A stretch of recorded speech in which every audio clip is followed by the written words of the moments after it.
Hi friends, welcome to our channel happy tales Telugu. అందరూ ఎలా ఉన్నారు? అందరూ బాగుండాలని ఆశిస్తూ ఈరోజు కథలోకి వెళ్ళిపోదాం. ఉష దేవుడికి పూజలు చేస్తూ ఉంటే, అబ్బో నా కోడలు భలే భక్తురాలు అని ముచ్చట పడిపోయింది ప్రశాంతి గారు. సుధీర్ని దేవుడికి పళ్ళు తీసుకురండి, కొబ్బరికాయలు తీసుకురండి అలా పంపుతూ ఉండేది ఉష. నువ్వు రాకముందు గారాబంగా ఉండేవాడిని, ఇప్పుడు నాకే పని చెప్తున్నావు నువ్వు అన్నాడు ఉషని సుధీర్. ఒక్కసారి లోపలికి రండి అంది ఉష. అమ్మో మొట్టికాయ వేస్తుందో ఏమో అని వద్దులే అన్నాడు సుధీర్. పిలుస్తుందిగా వెళ్ళు సుధీర్ అంది ఉమ నవ్వుతూ. పనుంది వదినా అంటూ బయటకు వెళ్ళిపోయాడు సుధీర్. ప్రణతి, రవి, చైతు ముగ్గురు అల్లరితో ఇల్లు పీకి పందిరి వేస్తున్నారు. అబ్బబ్బా ఏం పిల్లలు, ఏం అల్లరి అంటూ విసుక్కుంటూ వచ్చింది వరాలమ్మ. పిల్లలు కదమ్మమ్మా అంది సుమ. ఉష, ఉమ ఇద్దరూ పెరటి పనుల్లో ఉన్నారు. మా రోజుల్లో అయితే మొట్టికాయ వేసి తొడపాశం పెట్టి పక్కన కూర్చోపెట్టేవాళ్ళం. పిల్లల్ని కూడా పెంచడం రాదు ఈ ప్రశాంతి కోడళ్ళకి అంటూ నసుకుతూ ఉంది వరాలమ్మ. పిలిచారా అత్తయ్య అంటూ వచ్చింది ప్రశాంతి గారు. కాళ్ళు లాగేస్తున్నాయి, ఆ నూనె ఎక్కడ ఉందో లేచి రాసుకోవాలంటే రాసుకోలేను, పెద్ద వయసు దాన్ని అంది వరాలమ్మ. ఆ రోజుల్లో అయితే మేము అత్తామామలకు సేవ చేసేవాళ్ళం, మాయదారి రోజులు వచ్చి పడ్డాయి అంటూ నవ్వుతూ ఉంది. గట్టిగా మాట్లాడితే ఉషా, ఉమ ఇద్దరూ వస్తారని తెలుసు వరాలమ్మకి. ప్రశాంతి గారు తనకు నలతగా ఉన్న పాపం అత్తగారి కాళ్లకు నూనె రాయసాగింది. సుమ పాపం అత్తయ్య గారికి ఈ వయసు వచ్చినా అత్తగారికి సేవలు చేయడం తప్పడం లేదు అనుకుంటూ లోనికి వచ్చింది. పిల్లలు ఎగురుతూ ఉంటే మళ్ళీ కసిరింది వరాలమ్మ. ప్రణతి వెళ్ళి ఉమతో, పిన్ని జేజీ తిడుతుంది మమ్మల్ని అని చెప్పింది. ఉమ మాటంటే జేజీకి భయమన్న సంగతి ఆ చిన్నపిల్ల కూడా కనిపెట్టింది. ఇంతలో సుమ వచ్చింది. పాపం అత్తయ్య గారు అనుకుంటూ ఉమ అడిగితే జరిగిన సంగతి చెప్పింది. ఉమ లోపలికి వెళ్ళింది. ప్రశాంతి గారు అత్తగారికి నూనె రాస్తూనే ఉన్నారు. అయ్యో అత్తయ్య, మీకు ఉదయం నుండి బాగోలేదు కదా, ఆ సంగతి అమ్మమ్మ గారికి చెప్పారా మీరు? అలాంటి సంగతులు ఏవీ చెప్పరు, పాపం అమ్మమ్మకు తెలియక మీతో నూనె రాయించుకుంటున్నారు. తెలిస్తే ఎందుకు రాయించుకుంటారు, అసలే జాలిగుండె కదా అమ్మమ్మది అంది ఉమ. ఉమ అనే మాటలకు ఆంతర్యం తెలిసిన వరాలమ్మ, అవునవును వద్దులేమ్మా అని చెప్పేసింది వరాలమ్మ. అది చూసి చాటుగుండా నవ్వుకున్నారు ఉష, సుమ. పిల్లల్ని పిలిచి, పిల్లలు మీరు ఇక్కడే ఆడుకోండి, జేజీ కూడా మీ ఆటలో ఉంది, పాట కూడా పాడుతుంది అని చెప్పింది ఉమ. జేజీని పాట పాడమని ముగ్గురు పిల్లలు గోలగోల చేశారు. పక్క గదిలో ఆడుకునే పిల్లల్ని అనవసరంగా తిట్టాను. వాళ్లను తీసుకొచ్చి సరాసరి నా నెత్తి మీదెక్కించింది. అమ్మో ఈ ఉమ సామాన్యురాలు కాదు అని లోపల గునుక్కుంది వరాలమ్మ. ఇక చేసేదేమీ లేక పాడటం మొదలుపెట్టింది వరాలమ్మ. అత్తలేని కోడలుత్తమురాలు, ఓయమ్మా కోడల్లేని అత్త గుణవంతురాలు, ఆహా అంటూ పాడడం మొదలుపెట్టింది వరాలమ్మ. మాకు వద్దు, ఇంగ్లీష్ పాటలు కావాలి అంటూ ప్రణతి అల్లరి చేసింది. నాకేమీ రావే, వదలండి బాబూ, నన్ను వదలండి అంటూ మూలిగింది వరాలమ్మ. అక్క జేజీకి ఇంగ్లీష్ రాదు అన్నాడు రవితేజ. అయితే సరే, జేజీ ఏ అను, ఏ తర్వాత బి అను. అందరూ అక్కడే ఉండడం వల్ల వరాలమ్మ చేసేదేమీ లేక అలాగే చూస్తూ ఉంది పిల్లల వంక. చిరాకు కనబడనీయకుండా నవ్వుతూ ఆమె అవస్థలు చూసి ఉషా, ఉమ నవ్వుకున్నారు. అవునమ్మమ్మ పాట భలే పాడావే అంది ఉష.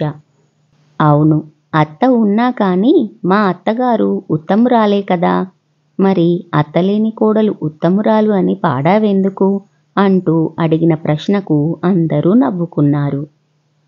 అందర్నీ చూసి పిల్లలు చప్పట్లు కొడుతూ కేరింతలు కొడుతూ ఎగురుతూ ఉన్నారు. ఈలోపు ప్రభాకర్ గారు వచ్చారు. ఏంటి అందరూ నవ్వుతూ గోలగోల చేస్తున్నారు ఇల్లంతా అంటూ నవ్వుతూ అడిగారు. జరిగింది చెప్పింది ప్రశాంతి.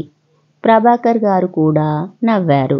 మా అమ్మకు ఏబీసీడీలు నేర్పిస్తున్నారా అంటూ మనవళ్ళని మనవరాళ్ళని చూసి మురిసిపోయారు ప్రభాకర్ గారు. ప్రభాకర్ గారు తెచ్చిన తాటి ముంజలు అందరూ తీసుకొని తిన్నారు. అందరూ భోజనాలకు కూర్చున్నారు. రాత్రి భోజనం అందరూ కలిసి చేస్తారు. ఉష అందరికీ వడ్డించింది. ముద్ద కలుపుకొని నోట్లో పెట్టుకున్న సుధీర్ అబ్బా మంట అంటూ అరిచాడు. బాగానే ఉంది కదరా క్యాలీఫ్లవర్ కూర అన్నాడు ఉత్తేజ్. కాదన్నయ్యా వంకాయ కూర కలుపుకొని చూడు అన్నాడు సుధీర్. ఆ కూర తిన్నవాళ్ళు అవును మంటగానే ఉంది అన్నారు.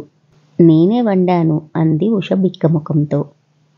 సుధీర్ మేము చేసిన కూరలకు వంక పెట్టేవాడివిగా, మరి ఇప్పుడు చేసింది ఉష అని నవ్వింది ఉమ. వంకాయల్లో కారం వేశావా లేక కారంలో వంకాయలు వేశావా అని మంచినీళ్లు తాగుతూ అడిగాడు సుధీర్ ఉష వైపు చూస్తూ. సర్లే కొత్త కదరా అప్పుడప్పుడు అలా జరుగుతూ ఉంటుంది అన్నారు ప్రశాంతి గారు. ఇంతలో సుమ నెయ్యి కరగబెట్టుకొని వచ్చి అందరికీ వంకాయ కూరల్లో వడ్డించింది. రుచిగా తిన్నారందరూ. అమ్మో అమ్మ కోడల్లో ఏ తప్పుకు దొరకరే అన్నాడు అనంత్ నవ్వుతూ. అమ్మో నా కోడళ్ళు అంటూ ప్రశాంతి గారు మాట పూర్తి చేసేలోపే సుధీర్ అనంత్ ఉత్తమరాళ్ళు అన్నారు నవ్వుతూ. ఇక అందరూ భోంచేసి పడుకున్నారు. ఒకరోజు వరాలమ్మ మంచం మీద నుండి కింద పడిపోయింది.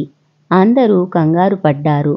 ఒకరు కాళ్లకు నూనె రాశారు, మరొకరు తలకు తగిలిందా అంటూ జెండు బాం పూశారు, ఇంకొకరు గ్లూకోజ్ నీళ్లు తెచ్చి తాగించారు వరాలమ్మతో. అలా చిలిపి కోడళ్ళు ముగ్గురూ చేశారు. వరాలమ్మకు చాలా సంతోషం వేసింది. ఏమో అనుకున్నా కానీ నీ కోడళ్ళు మంచివాళ్లేనే ప్రశాంతి అంటూ మూలిగింది వరాలమ్మ. మరొక రోజు వరాలమ్మ గబగబా మంచం మీద నుండి లేచింది. పక్క గదిలో ఉన్న అద్దంలో నుండి కనబడుతుంది ఉమకు. చూస్తూనే ఉంది ఆశ్చర్యంగా. వరాలమ్మ కింద మెత్తగా కూర్చోవడం, ఆ పక్కన ఉన్న 2 సీసాలు పక్కకు విసిరి కొట్టి అమ్మో అమ్మో అంటూ అరవడం చూసింది ఉమ.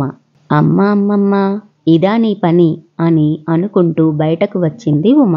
ఎందుకమ్మమ్మ కింద కూర్చొని ఆ సీసాలు అట్లా విసిరేసి అరిచావు? నేను ఆ గదిలో నుండి అద్దంలో నువ్వు కనబడుతూ ఉంటే చూస్తూనే ఉన్నా అంది ఉమ. అమ్మో కనిపెట్టేసింది, ఇది రాకాసిది అని మనసులో గునుక్కుంటుంది. పైకి లేచి అదే మంచం అనుకొని కింద కూర్చున్నా అమ్మా అంది వరాలమ్మ. అది సరే వాటర్ బాటిల్స్ ఎందుకు విసిరేశావు అంది ఉమ. చెయ్యి తగిలి పడిపోయినట్లున్నాయి లేవే అంది వరాలమ్మ తప్పించుకుంటూ. ఈ విధంగా తెలియకుండా పడిపోతున్నారు అమ్మమ్మగారు. పైత్యం ఎక్కువైపోయినట్లుంది. రాత్రిపూట ఏమీ తిండి పెట్టకుండా ఉంటేనే బాగుంటుందత్తయ్యా. లంకనం పైత్యానికి పరమౌషధం అని చెబుతూ ఉంటారు కదా మీరు అంది ఉమ. అలాగేనమ్మా అంది అమాయకంగా ప్రశాంతి. పైత్యం లేదు ఏమీ లేదు లేవే, రాత్రి తినకపోతే కళ్ళు తిరిగి పడిపోతాను అంది వరాలమ్మ.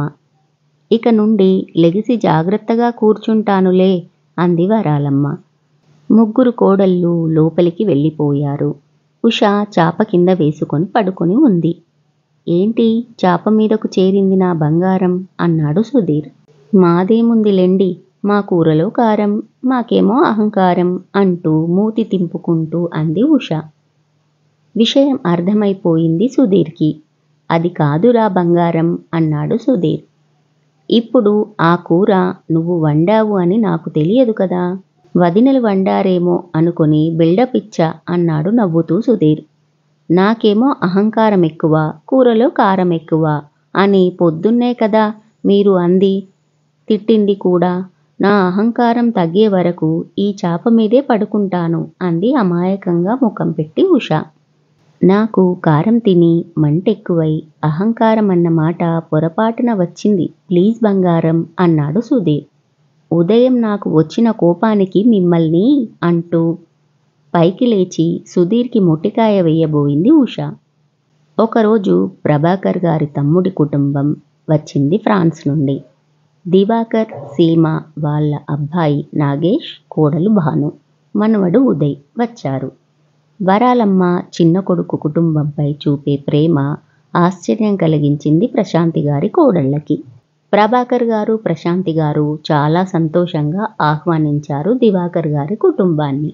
తమ్ముడు అంటే చాలా ప్రేమ ప్రభాకర్ గారికి. సీమ అత్తగారికి 4 చీరలు, డ్రై ఫ్రూట్స్ ఇంకా ఏవేవో తెచ్చింది. మా అమ్మే, నేనంటే నీకెంత ప్రేమ అంటూ అవి తింటూ, ఇలాంటివి అస్సలు తెలియదమ్మా అంటూ కోడల్ని చూసి ఏడ్చినంత పని చేసింది వరాలమ్మ. కోడలు చీర చూసి ఎంత బాగుందే అని ఆమె నగలు తడుముతూ తెగ మెచ్చుకుంది వరాలమ్మ చిన్న కోడల్ని. ఇంతలో ప్రశాంతి గారు వచ్చి అత్తగారికి అన్నం పెట్టింది, కోడళ్ళు పనిలో ఉన్నారని. చిన్నమామగారి కోడలు బాను తోడి కోడళ్లతో సరదాగా కలిసిపోయింది. ఎంచక్కా మీరు ముగ్గురు, అబ్బా ఎంత సందడిగా ఉంటుందో, మీ మాటలు వింటుంటే చాలా బాగున్నాయి, నేను ఒక్కతినే కదా అంది. మనమంతా ఒక్కటే కదా అంది ఉష నవ్వుతూ. మీరు భలే మాట్లాడుతున్నారే, పనులు కూడా చకచకా చేస్తున్నారు, మాకు ఒక చుట్టం వస్తేనే చేయడం చాలా కష్టం అనిపిస్తుంది అంది భాను ఆశ్చర్యంగా. పనిని ఇష్టంగా చేస్తే అది ఏమీ పెద్ద కష్టం కాదు అంది సుమ. ఇంతలో వరాలమ్మ మాటలు పెద్దగా వినబడటం వల్ల అక్కడికి వెళ్ళింది ఉష. ఏం కూరలే ఇవి, ఎలా తింటారు, గొడ్డు కారం వేశారు, అయినా నా చిన్నోడికి ఇలాంటి కూరలు నచ్చవు అంటూ రంకెలు వేస్తూ ఉంది వరాలమ్మ.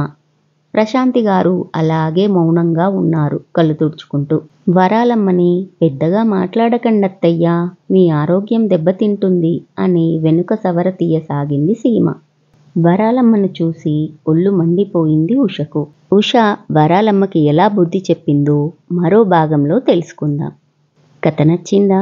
అయితే లైక్ చేయండి, షేర్ చేయండి, మన ఛానల్ని సబ్స్క్రైబ్ చేసుకోండి. Thank you for watching.